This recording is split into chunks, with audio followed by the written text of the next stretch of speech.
how do I become more and more human? How do I be able to connect more deeply with myself and with others and with all of life? Lovely to be here with you.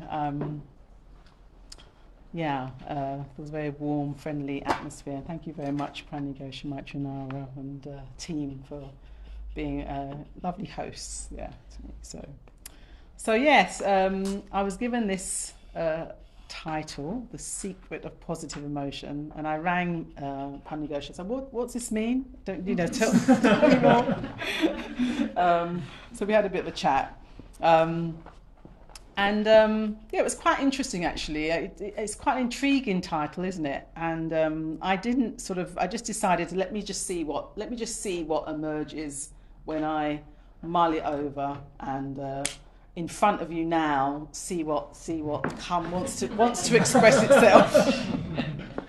But I was invited yesterday to do a little thing on meditation, like a really brief thing on meditation at the BBC yesterday. And so I was picked up by a taxi driver, and he was sort of looking for me on the street, and then he must have just worked out it was me, because I was obviously, when you're looking, you're both looking, and he went, "Hi, over here." So, got in his car, and actually I thought to myself, I'm going to really, because I had a busy day, and I thought I'm going to really just use the taxi drive to just, relax and tune in, and be quiet and inwards. And anyway, we ended up chatting the whole way, me and this taxi driver, and really getting on. I knew all about his life and his kids and his wife and how he feels about her and their holidays they take and all the rest of it. And then he said to me, "Well, what are you doing there anyway?" And I said, "I'm doing a little thing on meditation." Well, there's a woman on the radio. She does a thing every day, 15 minutes on meditation. And he goes, "Oh, but obviously I can't listen to it. I can't do it because I'm driving." I said, "Well, it sort of depends what you mean by meditation. If you're thinking of meditation as just relaxing and chilling out and slightly zoning out, then no, you can't do that. But if you're thinking of it as bringing your attention to the present moment and being aware of oneself, how one's feeling, the thought processes, being aware of one's environment, the sensations, the sounds, all of that, then actually it could improve your driving." So he was like, "Oh, that's interesting." And then we were talking about, what happens with the mind. That often, I said, probably you've had the experience. If you drive, you might have had this experience where you get in the car and you've arrived at your destination and you've no idea the journey you've actually taken. Like, you've got no memory because your mind was somewhere else, yeah? So we were talking about that, and he was like, "Yeah," and you end up thinking about an argument you were in, or wanting to, say something to somebody. So we ended up talking about anger and how to deal with it. And it was quite interesting because he was just like, "Hey, how'd you get rid of that? How'd you get rid of things like that, anger, So I was telling him about how to do it. And then what was interesting, he was really listening, really asking very, good questions actually. So it was having this really interesting conversation, and I thought, he's actually, I could feel his energy as we were talking really settling. It's almost like we became quite absorbed in this exploration with each other. And then he listened and he was quiet for a bit, and he went, "That's fantastic, isn't it, all that?" He goes, "The whole of London needs to know this. There's so much anger out there. People are full of it, so much road rage," he said. And it actually made me think, because I thought, there's so much of it out there. There's so much emotion out there, not just anger. There's all kinds of emotion. We are full of it, and we're not necessarily educated in or trained in or understand how to work with our emotions.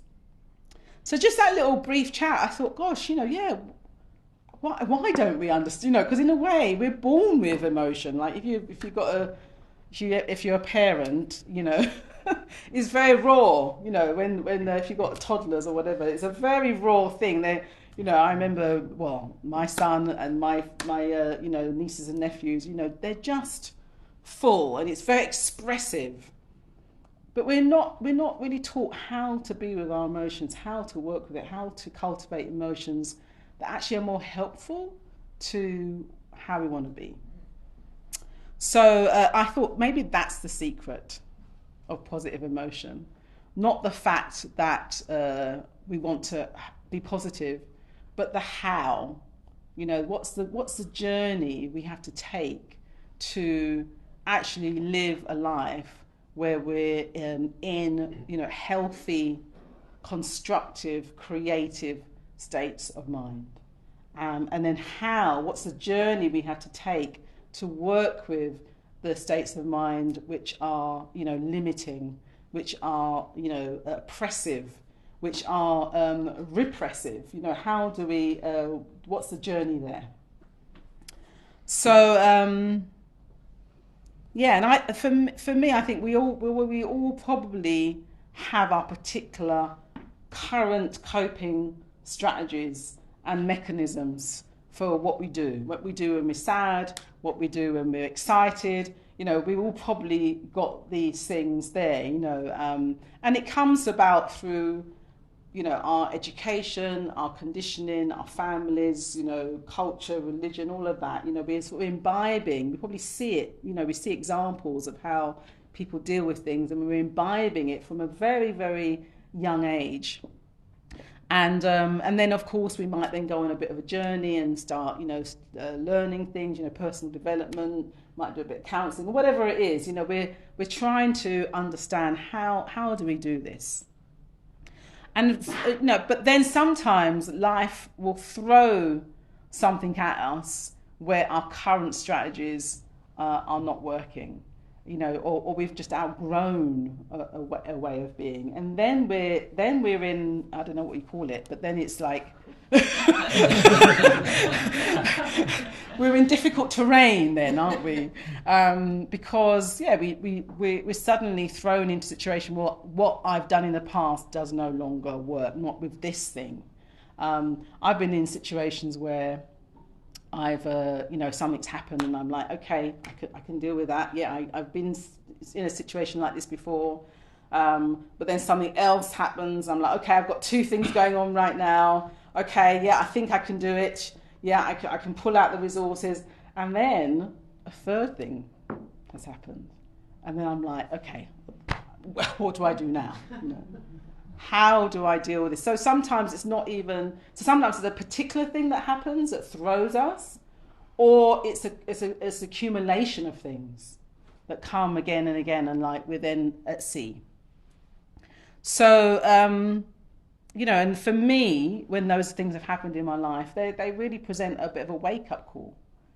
I recognise I've reached the sort of limits of my, you know, understanding, my knowledge, and actually at times when I've looked around me, this is particularly before I, you know, when I was I mean, it still can happen, but certainly, you know, earlier on in my journey, I look around me and go, okay, who can help me with this? And I remember a particular time I think, God, no one. People are sympathetic, but not necessarily able to meet the situation I'm in. So that's a real wake-up call, and it's often what gets people on the spiritual path in the first place. You know, people come for all kinds of reasons. You've come for all kinds of reasons. Your own unique reasons have got you here this evening. You know, but often it's I need something else. I need something else that's going to enable me to understand how to live, you know, more effectively. Or you've had just an experience that you just want to understand, you know, and it could be really positive. You know, it could be a really positive experience, but you're like, okay, what happened there? How do I make the best use of that to move forward in my life? So yeah, often that's why people start meditating in the first place, or start asking bigger questions, you know, of themselves. And this has been going on from beginningless time, I think, where something happens and we're suddenly thrown into a new kind of environment, new terrain, and we're seeking answers. And it's what led the Buddha, the Siddhartha, the man who became the Buddha, it's what led him to start practicing. He was living his very comfortable life in the palace, they say, and he had a child, he was married. Life was pretty sorted for him. He also knew what he was going to do in his life. His work was planned out. He was just going to follow his father's footsteps, all laid out for him. And actually, life was pleasant. But then he just had this question. Well, okay, this is good, but is it all there is? Should I just think, right, this is how my life's going to be? And particularly because he had his father who had already lived that. In a way, he could see the path ahead of him. He would literally just follow his father's footsteps. And he was like, okay, is that it? So he just starts off with this very simple but profound question. And then, apparently he then goes outside the palace. And the story has it that he wasn't really allowed out much because his father wanted to protect him from actually opening his mind to other things. He decides to go out the palace, and he confronts, a sick person on the first visit. The second visit out, he sees, when I say confronts, he is confronted by a sick person. He's confronted by somebody's getting old. He's confronted by a dead person. And it really shakes him to his core. So it's quite interesting, this, because often, we have to have a personal, direct experience for us to decide to change, for us to decide to do something different. With the Buddha, he has this question, but what really shakes him, and what his wake-up call is really taking in other people's actual experience. He really takes in the experience of ill health, and he's healthy, so he could be like, well, sorry for you, but or just don't want to engage, but somehow or other he really takes it in, and he thinks, that could be me, that is going to be me one day, and if it's not going to be me, it's going to be someone I love, someone I care about. It really touches him. And then the same with seeing an old person, rather than like, well, I'm fit and healthy, and that's going to be a few decades down the line. He really goes, is that what's going to happen to this body? All the kind of effort he might be making, developing his body, sort of grooming and all the rest of it. And there probably would have been a bit of grooming as a prince back in those days. Am I just going to end up bent over, like that? So he really takes that in. And then, of course, when it comes to the dead person, and apparently in those days, and apparently it still happens, people, if you die, you just get carried in the street, so you just see corpses. It just shocks him. And he can't go back to his normal life. He can't go back to the palace thinking, okay, I'll just pretend I didn't see that. Because it's almost becomes, this is actually, I'm being born in order to experience that. And then he realizes that he doesn't have the strategies to cope with that. It's too enormous for him. Even if he thinks he could cope with himself, what about his wife? What about his child? What about his dad? He just sees like the whole palace in this state of leading towards that. So that's his wake-up call, and that's what starts him off on the journey. And I really, even though that wasn't my experience, I sort of relate to that. I mean, my wake-up call was, that really started me on my journey, was being in a plane that I thought was going to crash. And that actually wasn't just me that thought it was going to crash. Everybody did. Well, most people did, in that they were praying. I had a plane full of people praying, and the Rosa is out, and the stewards shouting at you, and just tension and fear in the plane, and the plane dropping lots of feet, and just a horrible experience. And it was like, this could be it. I'm pretty young at the time, and this could be it. and what's my life been about then? I haven't really lived. That was my main thing. I was thinking, hang on a minute, no, stop. I haven't lived yet. I'm still working it out. And it was very terrifying. And part of the experience I had was, what the result of that whole thing was me vowing really that if the plane landed safely, I would learn to live so that when the time of death came, I could die without regret. And that came from a very deep place. It came from I didn't even know where it came from. It was just there. That's what you got to do. And then the other thing was I want to learn how to love.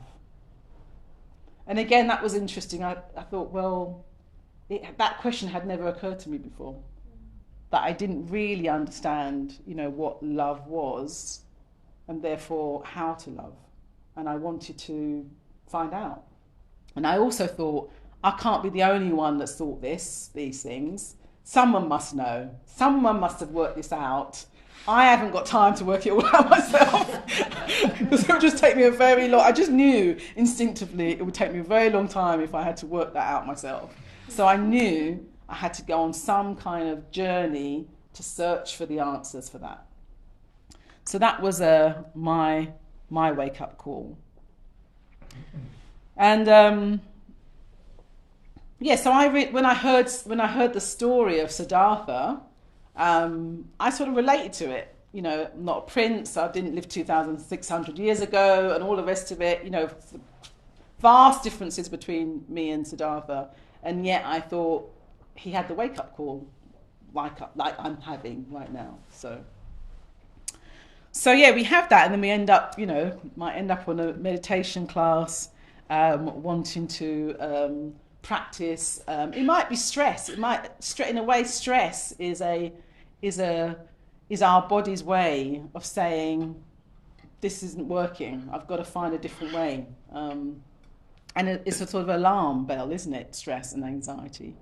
So that's often what gets people meditating. And you've all learnt the mindfulness of breathing practice, or you all know that practice, yeah? So that practice is a great practice just to begin to sort of calm body, mind, and really bring body and mind into relationship with each other. So that you're kind of, and actually as body and mind come into relationship with each other, we're also bringing some of our different selves into relationship with each other as well. So that's a very integrating practice, and I think there's a meditation challenge around integration. You're really looking at that. So, but we also need this practice called the metta bhavana practice as well. So the mindfulness practice really helps with the mind and bringing awareness and clarity and focus and integration. And the metta practice, metta means loving kindness, means friendliness, openness, really positive emotion.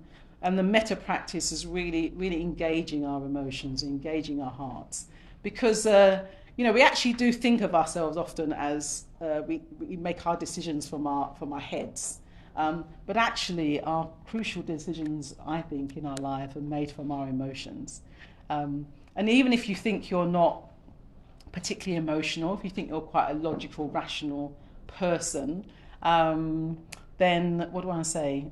You probably yes, maybe, but actually, the emotions are actually what really drives us, all of us. Whether we think, however we think of ourselves, our emotions are driver, and with emotions, our views, ideas are all sort of what's the word? Sort of joined in with our emotions as well. In fact, you've got something has really sort of got you in its grip is when you're very fixed with an idea about something. No, this is how something is. It can only be like this. Have you ever had that experience? You think, no, this is the way. And then it's kind of actually there's a strong emotion there that may not have come to the surface. So in a way, what we're learning to do in the metta bhavana is just learn to discover our emotional selves and then begin to work with it. So we need the mindfulness, awareness, clarity, focus, insight, and that needs to bring with actually a healthier way of working with our emotions. And then eventually we become more and more integrated, more and more of a whole person. I was listening to Oprah Winfrey. You know Oprah Winfrey? Yes? Not? Yes? Good. I just don't know what generation I'm. Anyway, Oprah, she's still quite famous, isn't she? So she was saying, she was talking to her friend, Jane Fonda. Jane Fonda, anyone? So Jane Fonda's an actress, famous actress, who back in the day, is actually a pioneer of fitness videos. So she was one of the first celebrities to really, like, you know, work that body, get a perfect body. She's now in her 80s, I think, even. Yes. She's in her 80s now. So she was saying to Oprah that I'm going to sort of show what I do in my time. She was saying to Oprah that she's no longer looking for perfection. She is not, you know, and that's quite a thing for her, because she was very much the perfect body, perfect life, perfect celebrity, and all of that. She's no longer looking for perfection. What she's looking for is wholeness. And I just thought, oh, that's really interesting. This you know, what is perfection in a way, and what is wholeness? And she's gone from one to the other. And actually, in Buddhism, we do talk quite a bit about perfect things. You know, the Buddha is seen as this perfect being who really is transcended. I mean, they talk about the Buddha as a perfect being who's transcended all suffering. So there's a real idea of transcendence and transformation, and really being free of all the things that really, you know, cause us suffering. So we talk about the Buddha, you know, in that way. And we talk about the spiritual path as a path where you're developing and growing, and you're becoming and changing and transforming into not necessarily somebody else, but an improved, developed version of yourself. That's one way of looking at the path. And I often think of it as like climbing a mountain. You know, you sort of see this amazing mountain there. It's got this peak there, and you know that it's going to be quite a journey for you to get from where you are to the top of the mountain. But you get motivated and you get inspired, and you think, I've never climbed a mountain, but you know, I'm just you know the equivalent. You get inspired, and you think yes, and you know other people have done it. So you're going on this journey, and you've got to galvanize your energies, and you've got to make effort, and you know it's going to be hard, but you're working towards that top of that mountain. That's the goal, yeah? So that's definitely a way of seeing spiritual practice. And, you know, again, you might have, you know, started meditating and started this path like, right, you know, really, really inspired and really like ready to change something, and you're making the efforts to do that.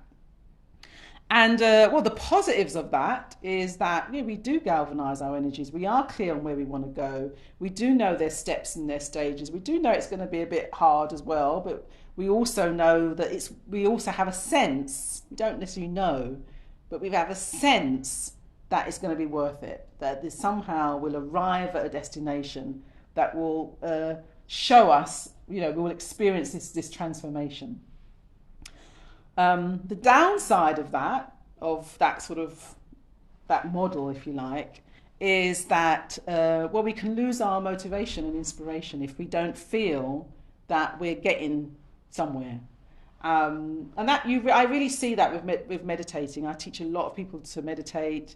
You know, a lot of people will come on retreats, and you know, they'll have initial experience of that. Yes, you know, this is fantastic, and they'll get that sense of the vision. They'll get that sense of what's possible, and they're really motivated.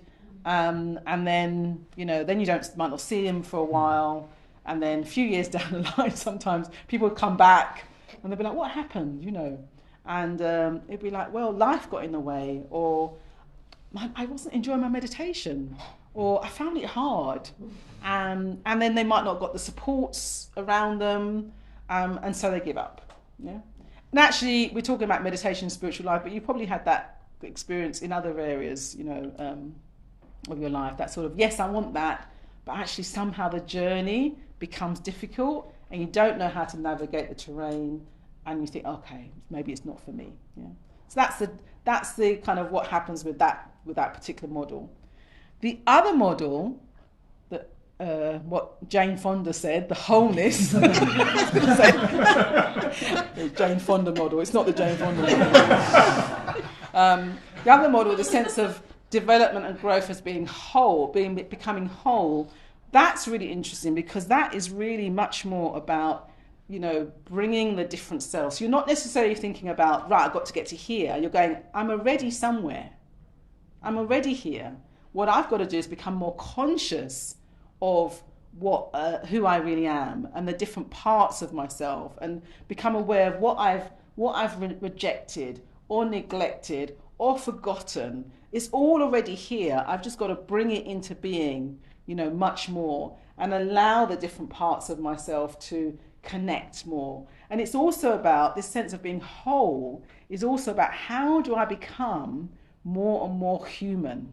How do I be able to connect more deeply with myself and with others and with all of life? So it's a much more rounded way of being, a grounded way of being, a connected way of being. You're not striving necessarily, you're trying to understand, include, empathize, connect, be more fully with. And it's very interesting, this, because I think the Buddha, often people think of the historical Buddha who lived 2,600 years ago. People think of him much more as this, as I said, this perfect being. Sometimes, again, the downside of that is, this perfect being who is, incredible, this majestic being. People would talk about him as, like the great sun. He'd be like the great sun. And when you walked into his presence, it would just have an effect being in his presence. This great energy. But the downside of that as well, the thing about him as majestic, yes, he probably was majestic. And what can happen is we can think of him as very remote, somehow quite distant, to us. Yeah. So in the scriptures, the Buddha is definitely presented as this remarkable being, a supreme being, in that way, representing, I guess, the vision of what's possible for us as human beings, the sort of peak experience. But he's also presented, and I've definitely, took me a while to see this aspect of the Buddha. He's also presented as someone who's deeply human, someone who's grounded, someone who's, just a mature being that can relate to all of life, and all of life wants to relate to him. So it's a really interesting that you have, very different representations, but they're the same person. One of the things when the Buddha was dying, it's a famous story of his attendant, Ananda. The Buddha was dying in his last days. He suffered from, backache. At one point he said, I'm tied together like with bits of string, That's a pretty human experience. He actually dies of, he has dysentery before his death. Again, a very human experience, gets food poisoning.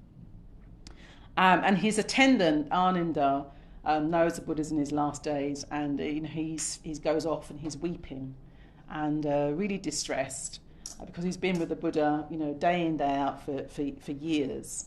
And somebody says, "Oh, what's up? What's the matter, Ananda?" And he says, Buddha's dying, and says, he's his friend, and then says he's his master, and his teacher, and then says he who was most kind. So it's interesting, he doesn't just say, oh, he who was really impressive, or he who was good at everything. He's like, he who was most kind. That's a very human quality. So you've got in the scriptures, the being who, is accomplished, who has cultivated all the possible qualities and expressing it in a way that is deeply connecting, that is deeply grounded, that is very loving. So I think that's wholeness, the Buddha as a whole being. And also the other thing to say is that, I think when we think of, transcending our experience and getting to the top of the mountain, I certainly had this when I started practicing. I was thinking, one day I'm gonna put all the effort in, and one day I'm gonna be completely transformed and not have any issues, basically, not have any challenges, kind of floating on some kind of, bliss cloud or something, or at least not having to deal with the stuff that I had to deal with. I definitely had that view of what practice would lead me to, and it was a bit disappointing. Realising that, that doesn't quite happen actually. What happens is, and what's happening is that I am just more able to respond creatively to what goes on. And actually then when I looked at the Buddha's story, he also carried on having his challenges. The challenges didn't actually stop. His one of his cousins tried to kill him. He had all kinds of. He had his monks arguing. He had all kinds of things. Were going on in the Buddha's life actually. But what you see is someone whose response to those things is not reactive. What you see is the response to that is creative. And the response, he's not responding through negative emotions, through emotions that are oppressive, repressive, limiting, controlling, not responding in that way. He's responding in a way that is just very clear, sometimes very direct, but absolutely creative and constructive. And you can see that none of his responses to the things that goes on in his life are the same. He's not like, oh, that's how I deal with a difficult person. That's how I deal with a good person. Every interaction is unique. And in a way, every situation is unique, isn't it? There are patterns of things, but every situation we're in is unique, and that requires a particular response. So in a way, what I've learned is that, it's not about, getting to a point where there's no difficulties, there's no challenges anymore. It's more about actually how am I engaging with those particular challenges? Can I do so, and can I cultivate a mindset, an emotional reservoir, is that the right word? Reservoir that enables me to respond with a range of positive emotions. So the Buddha had his challenges. He also still experienced pain, pleasure, and in between. So I think I was relieved when I heard that, actually, because again I was thinking somehow or other you develop and you don't feel anything. And I guess I was somebody that felt a lot. I'm a quite sensitive person. As a child I'd cry a lot, and I'd always be embarrassed about feeling, because I guess you feel vulnerable when you're feeling, certain things. So I feel embarrassed about it, and I was embarrassed about other people feeling as well. So I remember my mum, I come from an emotional family. All our family is really emotional, actually. But my mum would watch the TV. And I remember this as a child. She'd watch the TV and there'd be a news thing going on, something had happened in the world, and she would burst into tears. And I would find I find that really, now obviously it's deeply touching, actually. I find it really like, wow, my mum really felt things, you know. But she'd burst into tears and she'd say, look at that poor mother, or that poor, whatever it was. And I remember as a child, I'd find it like, because it would then make me feel upset. That's what it did. It triggered my own emotional response. And I'd be looking at the screen and being like, yeah, actually, it's really hard, this thing that's happening. But I didn't want to feel, actually, those things either, because it was uncomfortable. So I would then sort of react a bit and say, oh, Mum, you don't even know them. You don't even know these people. You know? And then she'd say, it's somebody's child. It's somebody's mother. And then I really had to pause and, like, you know, I could feel that. I knew that was words of wisdom. So it's not about not feeling this path, you know, of development.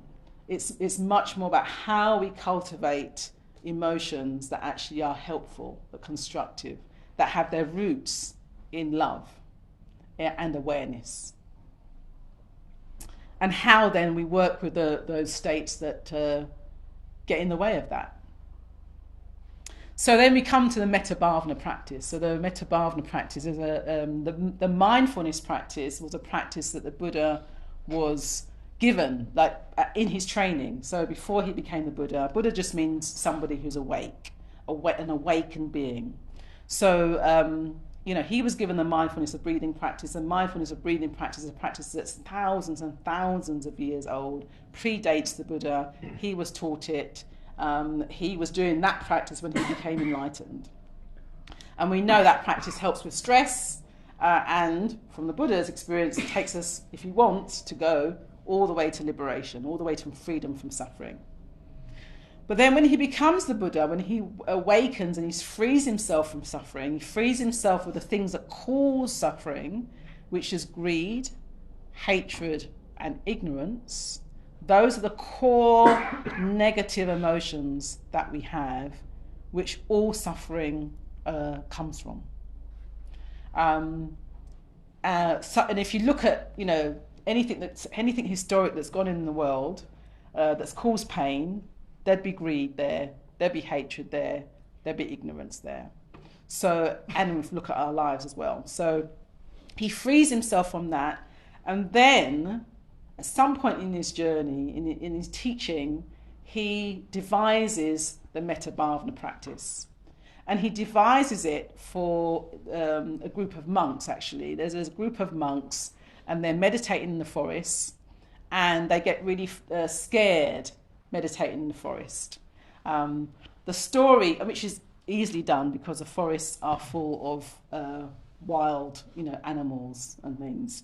But actually the story, the sort of story says there's also spirits in this particular forest. And the spirits, they're friendly to begin with when the monks arrive. And they're like, oh, they're nice, they're monks, they're meditating. But then the monks outstay their welcome. And they're like, they need to go now. And the monks are not going, so they start spooking them. This is how the story goes. And the monks do get really afraid, so they run to the Buddha, so we can't meditate in that forest. And the Buddha says, go back. Go back. Because he knows fear is one of the emotions that really limits us. Yeah, how many times have we not done something, you know, in our lives because, or not something as fully as we wanted to because of fear, yeah? He knows fear is a real limiting emotion, so he sends them back, and with this metta practice. Metta means loving kindness, friendliness, and they do the practice. So if you don't know the practice is you begin cultivating well-wishing for yourself, then you move on to a friend, somebody you don't know so well, a neutral person, someone you don't particularly like or you have some difficulty with, and then you extend it to all beings. So that is a very specifically Buddhist practice. And he devised it to deal with fear initially. But then as people did it, then it became really apparent how powerful this practice was. And because this practice really helps us engage with ourselves and develop a healthy, positive, constructive, loving relationship with ourselves. And then to every single type of person we're going to meet, that we've met in the past, that it's in our lives now, and we'll meet in the future. So just imagine that. Imagine, having a way to, whatever the situation is, respond to ourselves and others in a constructive, healthy, positive way.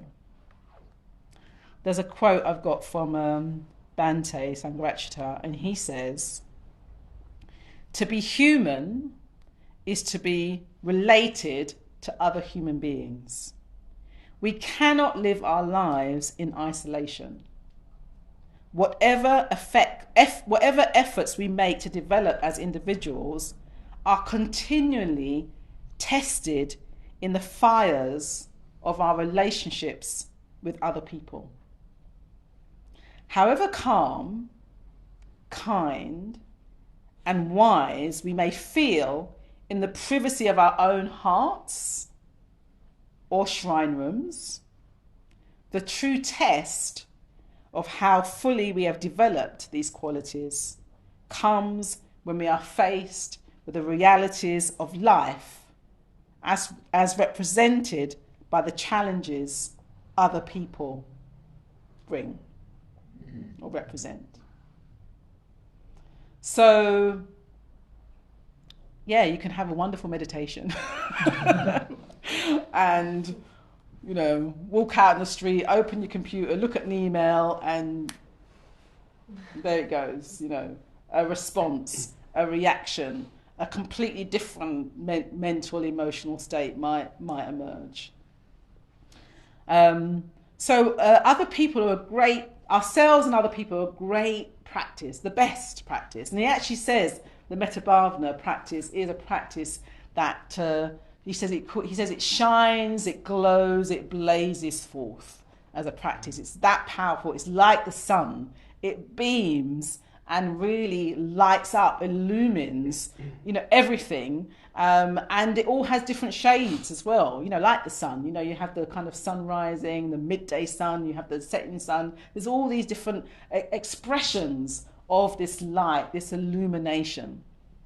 So the metta is an illuminating practice. It will show us clearly how we are and what's going on. It will show us how we're relating to all the different people in our practice. It will show us the individual relationships, and it will also show us the patterns that we have with those types of people as well. So with ourselves, the first stage is the self, and it's often the hardest stage. And people often start off in the practice going, "Oh yeah, it's great, I'm gonna do it. It sounds good, basically. It sounds like a nice practice to do." And then you sit there, and many people, and this might have been your experience, either go, "Well, I didn't feel a thing, nothing happened," or it was what I felt was uncomfortable. And then actually that can be a hurdle to begin with, straight off.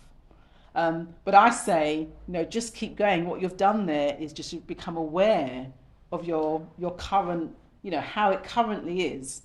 But what Buddhism, how you currently relate to yourself. But the thing about what Buddhism says is that sort of layer, that sort of response is not really who we truly are. Our negative, limiting emotions, mental states, are not the truth. It's what covers over the essence of who we are. What Buddhism says is the essence of who we are is loving, is wise, is deeply kind, is deeply human, but it's covered over by all our conditioning. So when we sit to do the metta practice and we do ourselves, we bring ourselves to mind, it's just kind of a mirror for what's there.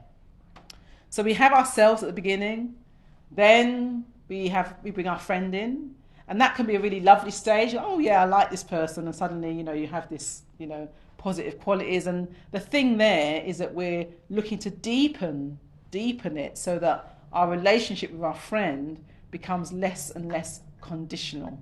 Because actually so much of our, like, I like you because you like me, and the minute you don't like me, I'm not going to like you. That's often how we are.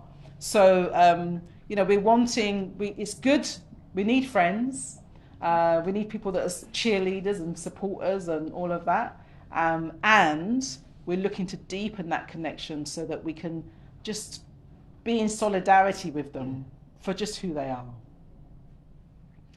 And of course, what can happen in that stage is that, you know, and again, this happens, like you bring a friend to mind, think, oh, do I like you fully? You know, actually irritated me the other day. You know, all of that can go on in the practice. And again, it's just like, okay, this is part of the experience, and then you work with that. Then we bring a neutral person to mind, someone we don't know. And this is actually the crux of the practice, because most beings in the world are neutral. We will never get to know most beings. And yet, if we can develop a relationship to other beings that actually sees each other, see ourselves and each other as not just two-dimensional, that we do have the same things we really want, essentially, that actually completely changes how we relate. We're not seeing other beings as threats in the same way. We're not kind of keep them at bay. We're not just ignoring them, think they're nothing to do with me, so why should I care? You know, not disinterested. We're actually going, okay, I don't know much about you. I don't know your backstory. I don't know what you've suffered and what the rest of your life's going to be. But what I do know is that you want to be happy like me. What I do know is that you've had challenges in your life, and we'll probably have challenges. What I do know is that your life is coming to being, and it will fade one day. That it's impermanent. And we can then relate to each other on that basis. And it opens up a whole way of just caring, and feeling cared for too, actually. It's not just one way. The metta practice isn't just one way. It's not about what we're doing just there, but actually also allowing, we're receiving the kind of benefits of connection. And then the fourth stage is our person we have some difficulty with. And again, straight away, often, you know, we'll feel that in the body when we do all of this is felt in the body actually, but with when the person we have difficulty with comes to mind, there's often tension straight away in the body, and we can feel that.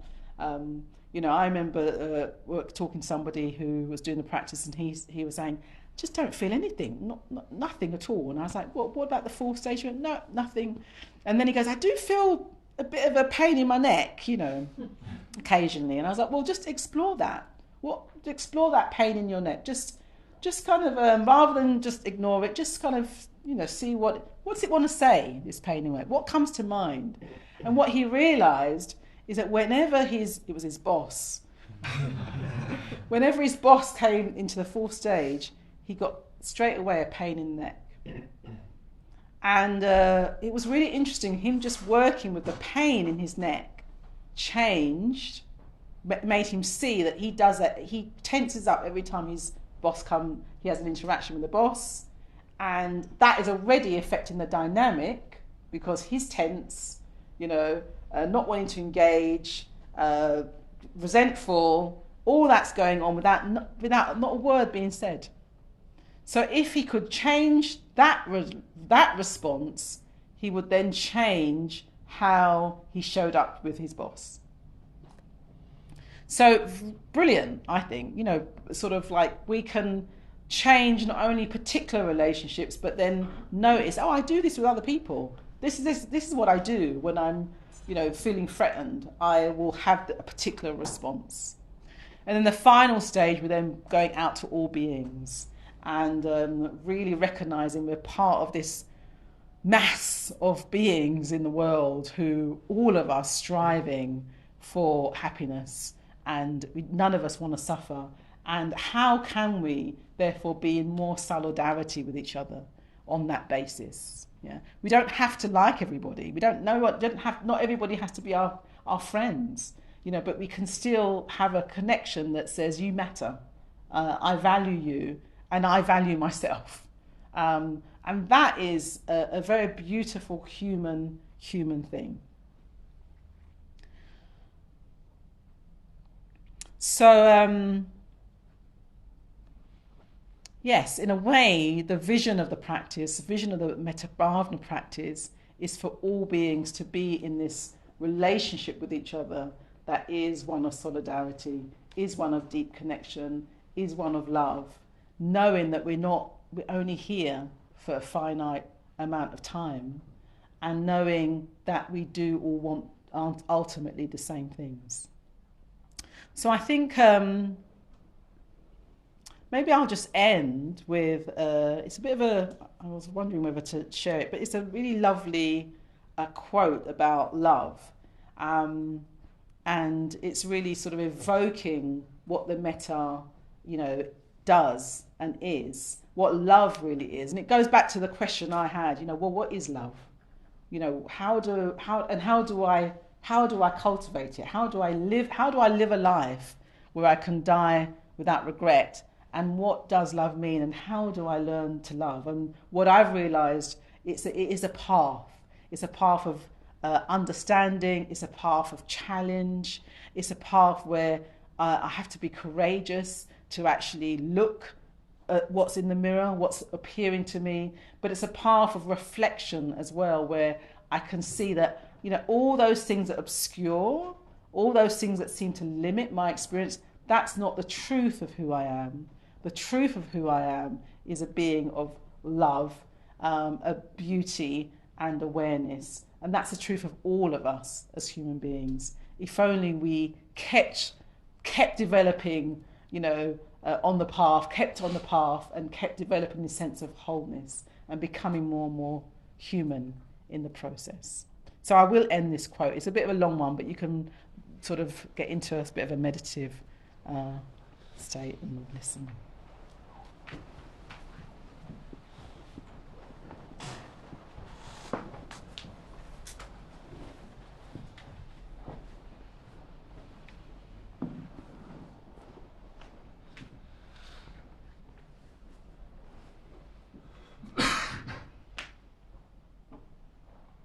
Love. Love. Without desire to possess, knowing well that in the ultimate sense there is no possession and no possessor, this is the highest love. Love. Without speaking and thinking of I, knowing well that this so-called I is a mere delusion. Love. Without selecting and excluding, knowing well that to do so means to create love's own contrast, dislike, aversion, and hatred. Love. Embracing all beings, small and great, far and near, be it on earth, in the water, or in the air. Love. Embracing impartially all sentient beings, and not only those who are useful, pleasing, or amusing to us. Love. Embracing all beings, be they noble-minded or low-minded, good or evil. The noble and the good are embraced because love is flowing to them spontaneously. The low-minded and evil-minded are included because they are those who are most in need of love. In many of them, the seed of goodness may have died, merely because warmth was lacking for its growth, because it perished from cold in a loveless world. Love. Embracing all beings, knowing well that we are all fellow wayfarers through this round of existence, that we are all overcome by the same law of suffering. Love. But not the sensuous fire that burns, scorches and tortures, that inflicts more wounds than it cures, flaring up now, at the next moment being extinguished, leaving behind more coldness and loneliness than was felt before.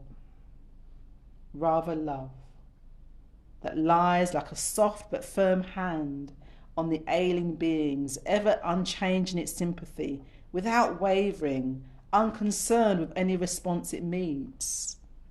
Love that is comforting coolness to those who burn with the fire of suffering and passion, that is life-giving warmth to those abandoned in the cold desert of loneliness, to those who are shivering in the frost of a loveless world, to those whose hearts have become as if empty and dry by the repeated calls for help, by deepest despair. Love, that is a sublime nobility of heart and intellect, which knows, understands, and is ready to help. Love, that is strength and gives strength. This is the highest love. Love, which by the enlightened one was named the liberation of the heart, the most sublime beauty. This is the highest love. And what is the highest manifestation of love?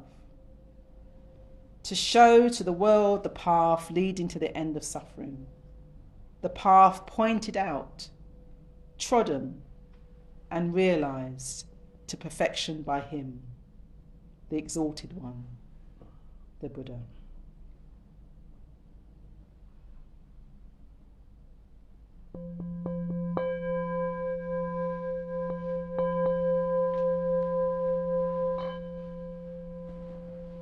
Thank you.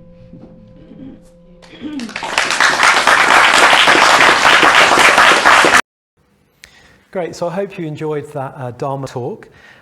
So if you did enjoy it, if you're enjoying our videos, I just want to ask you or encourage you to think about making a donation to the Brixton Buddhist Community. We're a UK charity that relies completely on your donations to run everything here.